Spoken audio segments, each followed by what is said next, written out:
السلام علیکم دوستو، آج 20 جنوری 2020 سوموار کا دن ہے۔ دنیا کی بہترین اور بڑی اپڈیٹس میں آج آپ سنیں گے کہ بنگلہ دیش نے بھی مودی سرکار کو آئینہ دکھا دیا۔ چائنیز صدر کے نام کا ترجمہ گالی کے نام پر کرنے سے فیس بک نے معافی مانگ لی۔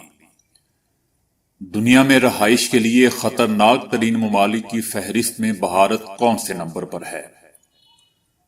مودی سرکار نے احتجاج روکنے کے لیے شدید سردی میں مظاہرین سے کمبل، ٹینٹ اور کھانے کا سامان چھین لیا۔ شہزادہ ہیری اور اس کی اہلیہ سے شاہی خطابات چھین لیے گئے۔ بھارت میں شہریت کے قانون کے خلاف احتجاج انقلاب میں بدل رہا ہے۔ ISPR جیتا جاگتا جنگی جارحانہ ابلاغی محاذ کیسے بنا؟ اپنے بہادر جنرل کی شہادت کا بدلہ ضرور لیں گے، امریکی فوجی اڈوں پر حملہ تو محض ایک وارننگ تھی۔ ایران مقبوضہ وادی میں بھارتی حملوں پر خاموش تماشائی بنے بیٹھے رہنا ہمارے لیے مشکل ہو جائے گا، وزیر اعظم عمران خان۔ تو آئیے چلتے ہیں اب خبروں کی ڈیٹیل کی طرف، لیکن اس سے پہلے اگر ہو سکے تو چینل کو لائک اور سبسکرائب ضرور کیجیے گا، شکریہ۔ بھارت میں مودی سرکار کو شہریت بل پر اندرون ملک کے ساتھ ساتھ عالمی سطح پر بھی شدید تنقید کا سامنا ہے۔ بنگلہ دیش کی وزیر اعظم حسینہ واجد نے بھی اس قانون پر خاموشی توڑ دی ہے۔ انہوں نے کہا ہے کہ اس قانون سے شہریوں بالخصوص تارکین وطن کو شدید مشکلات کا سامنا کرنا پڑ رہا ہے۔ مجھے سمجھ نہیں آتا کہ آخر اس لا حاصل قانون کی کیا ضرورت پیش آ گئی تھی۔ انہوں نے مزید کہا کہ گو یہ بھارت کا اندرونی معاملہ ہے، اس قانون سے بیرون ملک سے بھارت جانے والوں کے ساتھ بھارت کے اندر بھی اقلیتوں کو پریشانی کا سامنا ہے۔ مودی حکومت کو اس اہم معاملے پر نظر ثانی کرنے کی ضرورت ہے۔ یاد رہے کہ متنازع شہریت قانون پر بنگلہ دیش کے 3 وفاقی وزراء نے بھی بھارت کا دورہ منسوخ کر دیا تھا، اور اب پہلی بار وزیر اعظم شیخ حسینہ واجد نے براہ راست اس قانون کو تنقید کا نشانہ بنایا ہے۔ ادھر فیس بک نے چین کے صدر شی جن پنگ کا نام غلط لکھنے پر معافی مانگ لی ہے۔ چین کے صدر برما کے 2 روزہ تاریخی دورے پر تھے جب فیس بک نے ان کے نام کا برمی زبان میں انگریزی میں غلط ترجمہ کر ڈالا۔ ان کے اس دورے کو میڈیا میں انتہائی اہمیت دی جا رہی تھی۔ کسی بھی چینی سربراہ کا 20 برس میں برما کا یہ پہلا دورہ ہے۔ برما کی لیڈر آنگ سان سوچی کے جب سرکاری فیس بک اکاؤنٹ سے برمی زبان میں چین کے صدر کے پہنچنے کا اعلان کیا گیا تو فیس بک کے ترجمے والے فیچر نے چین کے صدر کا انگریزی زبان میں غلط ترجمہ کر دیا، جس کا مطلب گالی کے مترادف تھا۔ چینی صدر کے دورے کے حوالے سے مزید معلومات بھی شیئر کی گئی تھی۔ ہر جگہ پر چین کے صدر کے نام کا ترجمہ گالی کے مترادف ہی کیا گیا۔ فیس بک نے تکنیکی مسائل کو ذمہ دار قرار دیتے ہوئے چین کے صدر سے غلطی کی معافی مانگی ہے۔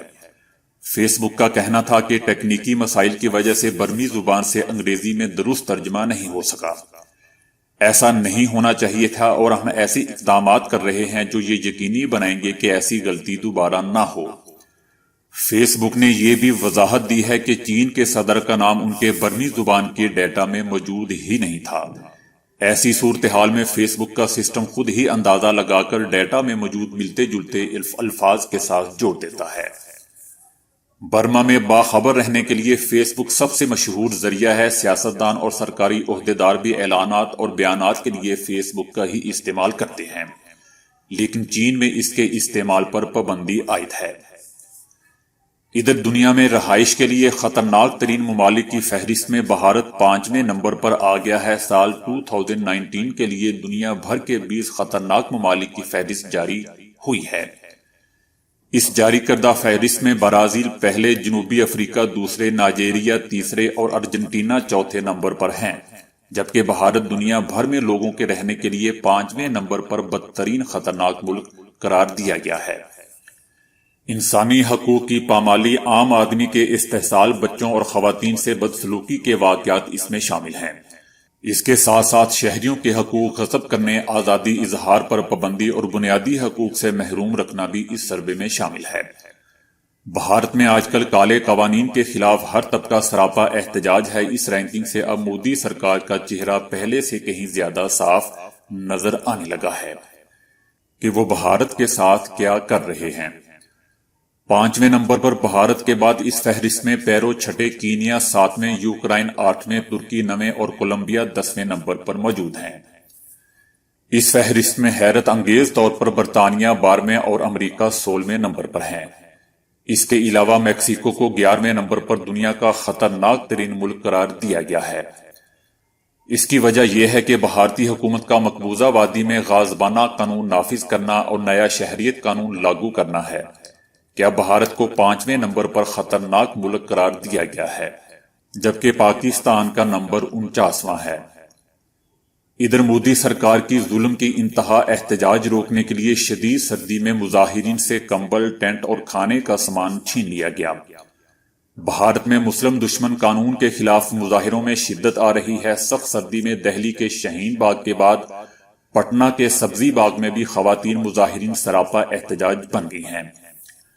بھارت میں شہریت قانون کے خلاف ہزاروں افراد کا مختلف ریاستوں میں احتجاج جاری ہے۔ دہلی کے شاہین باغ میں 1 ماہ سے خواتین سڑکوں پر مظاہرہ کر رہی ہیں۔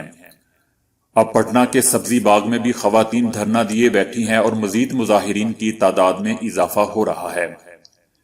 لکھنؤ میں بھی گھنٹہ گھر پر بھی خواتین اور بچے مودی سرکار کے کالے قوانین کے خلاف پلے کارڈز اٹھا کر احتجاج کر رہی ہیں۔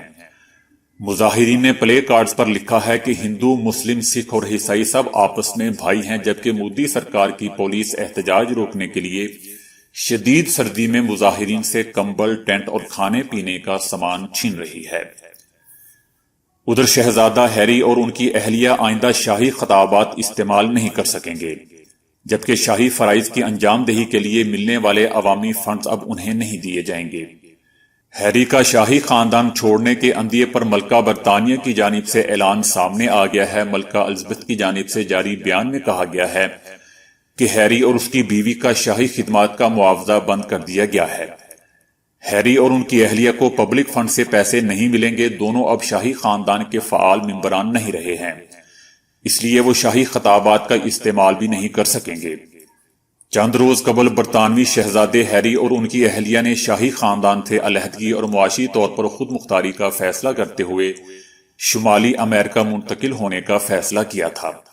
شاہی جوڑے نے اپنے بیان میں کہا تھا کہ وہ شاہی پروٹوکول کو چھوڑ کر عام انسانوں کی طرح زندگی بسر کرنا چاہتے ہیں اور اب وہ مستقبل میں اپنے فلاحی و دیگر کاموں پر توجہ دیں گے۔ ملکہ برطانیہ نے پرنس ہیری کی شاہی خاندان سے علیحدگی پر افسوس کا اظہار کرتے ہوئے معاملے کا حل نکالنے کی ہدایت کی تھی اور کہا تھا کہ دونوں کو واپسی پر رضامند کریں۔ ادھر بھارت کی جانب سے دوہری شہریت کے قانون کے خلاف احتجاج انقلاب میں بدل رہا ہے۔ گاندھی کے پڑپوتے تشار گاندھی بھی مسلمانوں کے ساتھ مودی کے کالے قوانین کے خلاف احتجاج میں شریک ہیں۔ مودی سرکار انتہا پسند اور نسل پرست انڈیا کے ایجنڈے پر عمل پیرا ہے۔ وادی میں مسلمانوں کا محاصرہ اور انسانی حقوق کی خلاف ورزیاں غیر اخلاقی، غیر آئینی اور غیر انسانی فعل ہے۔ ادھر پاکستان میں ISPR افواج پاکستان کا ابلاغی محاذ ہے۔ جنرل پرویز مشرف کے دور میں جس نے ابلاغیات کے شعبہ کو وافد جگہ دی اور الیکٹرانک میڈیا کی نئی دنیا دریافت کی، اسی مشرف دور کے بریگیڈیئر راشد قریشی کی ISPR کی خدمات کے صلے میں انہیں میجر جنرل بنایا گیا تھا۔ تب سے ISPR میجر جنرل کے منصب کے ساتھ وابستہ ہو گیا۔ جنگی ابلاغیات کی اہمیت اور پیغام رسانی صرف دشمن تک نہیں بلکہ اپنی قوم تک بھی پہنچانا ہوتی ہے۔ Major general Asim Bajwa general Raheel Sharif کے دور میں DG ISPR تھے۔ انہوں نے ابلاغی محاذ پر نہایت عمدہ کاوشیں پیش کی تھیں۔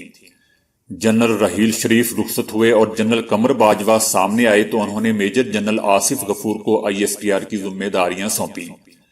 آرمی چیف جنرل باجوہ کا دور پاک بھارت کشمکش کے عروج کا دور ہے۔ جنرل کیانی جس زمانے میں کور کمانڈر تھے، اس زمانے میں جو پاک بھارت کشمکش ہو رہی تھی اس میں وادی کا مسئلہ بنیادی وجہ تو تھا، مگر اس میں ہندو توا کا نظریاتی کردار اتنا واضح نہیں تھا جتنا اب ہے۔ وہ زمانہ ایک شاعر اور ادیب ہندو اقتدار کا تھا۔ واجپئی اور مودی میں جو فرق ہو سکتا ہے وہ عملاً دکھائی دیتا تھا۔ مگر مودی کا دور پاک بھارت تاریخ میں بالکل انوکھا اور منفرد نظریاتی دور ہے۔ اس دور میں ہندو توا کا جو تجربہ گجرات میں ہوا تھا اسے پورے بھارت میں پھیلایا گیا۔ جنرل آصف غفور نے موجودہ دور کی ہندو توا انتخابی مہم جوئی کا جواب جارحانہ انداز میں دیا، جبکہ آئی ایس پی آر جیتا جاگتا جنگی جارحانہ ابلاغی محاذ بن گیا۔ جنرل آصف غفور پہلے صرف ایک سولجر تھے، مگر جب وہ آئی ایس پی آر میں میڈیا کے سامنے دنیا اور بھارت سے بات کرتے یا پاکستانی عوام تک عسکری ویژن کا پیغام پہنچاتے تو نہایت ذہین اور ٹھنڈے مزاج میں جلوہ گر ہوتے۔ غیر ضروری لفظ کا ہرگز استعمال نہ کرتے۔ اس کو جنرل آصف غفور کا ابلاغی جنگی حربہ کہنا ہوگا۔ اس روایت کو ہمیں آگے بھی جاری رکھنا ہوگا۔ ادھر وزیر اعظم عمران خان نے کہا ہے کہ مقبوضہ وادی میں بھارتی حملوں پر خاموش تماشائی بنے بیٹھے رہنا ہمارے لیے مشکل ہو جائے گا۔ وادی میں بھارتی افواج کے حملے شدت پکڑ رہے ہیں۔ انہوں نے بتایا کہ بھارت کی جانب سے ایک خود ساختہ اور جعلی حملے کا سخت اندیشہ ہے۔ ان کا کہنا ہے کہ ان حملوں کے پیش نظر لازم ہے کہ سلامتی کونسل عسکری مبصر مشن کی مقبوضہ وادی میں فی الفور واپسی کے لیے بھارت سے اصرار کرے۔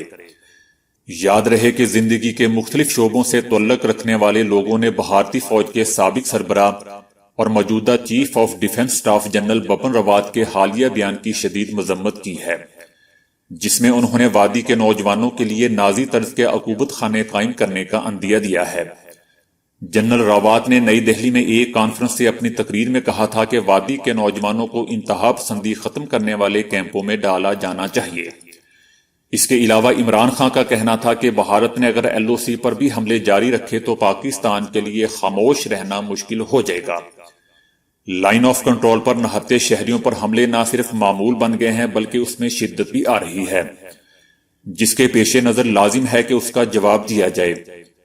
انہوں نے مزید کہا کہ میں بھارت کے ساتھ ساتھ عالمی برادری پر بھی واضح کر دینا چاہتا ہوں کہ اگر بھارت باز نہ آیا تو پاکستان کے لیے سرحد پر خاموش تماشائی بنے بیٹھے رہنا مشکل ہو جائے گا۔ ادھر ایران نے کہا ہے کہ عراق کی سرزمین پر امریکی فوجی کیمپ پر میزائل حملہ تو محض ایک وارننگ تھی، لہٰذا ٹرمپ انتظامیہ ہمارے صبر کا امتحان نہ لے۔ امریکہ نے اب عراق میں فوجی بیس پر میزائل حملے میں اپنے 11 اہلکاروں کے زخمی ہونے کا اعتراف کر لیا ہے۔ یہ حملہ ایران کی جانب سے امریکہ کو محض ایک وارننگ تھی۔ ایران کے صبر کا امتحان نہ لے ورنہ زیادہ بڑا رد عمل سامنے آ سکتا ہے۔ ہم ایک تماچا رسید کر چکے ہیں اور اپنے بہادر جنرل کی شہادت کا بدلہ ضرور لیں گے۔